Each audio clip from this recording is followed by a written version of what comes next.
Janasena MLA అరవ శ్రీధర్పై వచ్చిన లైంగిక ఆరోపణల వ్యవహారం ఇప్పుడు రాజకీయంగా పెద్ద చర్చకు దారితీసింది. సదరు మహిళ ఎమ్మెల్యేపై తీవ్రమైన ఆరోపణలు చేస్తూ పోలీసులను ఆశ్రయించింది. పెళ్లి చేసుకుంటానని నమ్మించి గత ఏడాదిన్నర కాలంగా తనను వాడుకున్నారని ఆమె పేర్కొంది. తనను మోసం చేసినందుకు ఆయనపై చర్యలు తీసుకోవాలని ఆమె డిమాండ్ చేస్తుంది. ఈ ఆరోపణలను ఎమ్మెల్యే శ్రీధర్ తల్లి ప్రమిళ తీవ్రంగా ఖండించారు. సదరు మహిళ తన కులం పేరు చెప్పి శ్రీధర్ కు దగ్గరైందని కావాలనే తమ కుటుంబాన్ని వేధిస్తుందని ఆమె ఆరోపించారు. పగలు రాత్రి తేడా లేకుండా ఫోన్లు చేస్తూ పెళ్లి చేసుకోకపోతే ఇబ్బంది పెడతానంటూ బ్లాక్ మెయిల్ కు దిగిందని పేర్కొన్నారు. తమపై ఒత్తిడి తెస్తున్న మహిళపై ఇప్పటికే జిల్లా ఎస్పీకి ఫిర్యాదు చేసినట్లు ప్రమిళ వెల్లడించారు.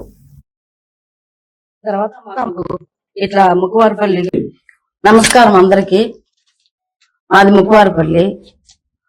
మా ఇంటి ఆయన విఆర్ఓగా చేస్తున్నాడు. నాకు బిడ్డలు లేరు. నేను దేవుడు కొండకపోయి వరపెడితే నాకు బిడ్డ ఒక కొడుకు ఒక కూతురు. ఆ బిడ్డను మేము ఎంతో అల్లరిముద్దుగా సాక్కున్నాం. సాకున్న తర్వాత ఆ బాబు సాఫ్ట్వేర్ గా జాబ్ చేస్తున్నాడు. అది చేసిన తర్వాత ఇంటికి వచ్చిన తర్వాత మాకు ఇట్లా ముక్కువారిపల్లిగా ఈ మాదిరిగా వాళ్ళు మాకు పరిచయం అయినారు. పరిచయం అయిన తర్వాత నా బిడ్డను తీసుకుంటాను వాళ్ళు ఈ మాదిరిగా దీనికి సర్పంచ్గా చేశారు. సర్పంచ్గా చేసిన తర్వాత మళ్ళా ఎమ్మెల్యేగా వాళ్ళే చేసినారు.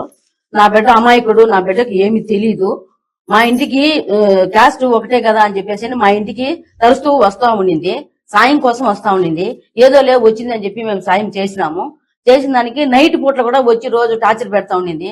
నా బిడ్డకు ఏమి తెలీదు. నా బిడ్డ అంత అమాయకుడు ఇంకొకడు ఉండడు. అంత బుద్ధిమంతుడు నా బిడ్డడు. గప్పు పట్టించి నాశనం చేసింది నా బిడ్డను.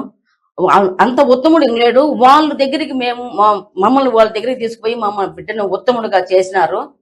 చేసిన దానికి కానీ ఇది ఎట్లా బయట పెట్టాలా, ఇది ఎట్లా చేయాలని చెప్పేసి ఈ మాదిరి మమ్మల్ని నా బిడ్డను టార్చర్ పెట్టి టార్చర్ లోపల ఈ నైట్ పూట్ల కూడా మా ఇంటికి వస్తా ఉండింది. వచ్చి గుళ్ళ దగ్గర ఉండి ఎక్కడంటే అక్కడికి పోయేది. నా బిడ్డను రమ్మని చెప్పేది. మాకు ఫోన్లు చేసేది. 1 గంటకు 2 గంటలకు 3 గంటలకు ఫోన్లు చేసేది. మమ్మల్ని ఎట్టంటే అటు టార్చర్ పెడతాం.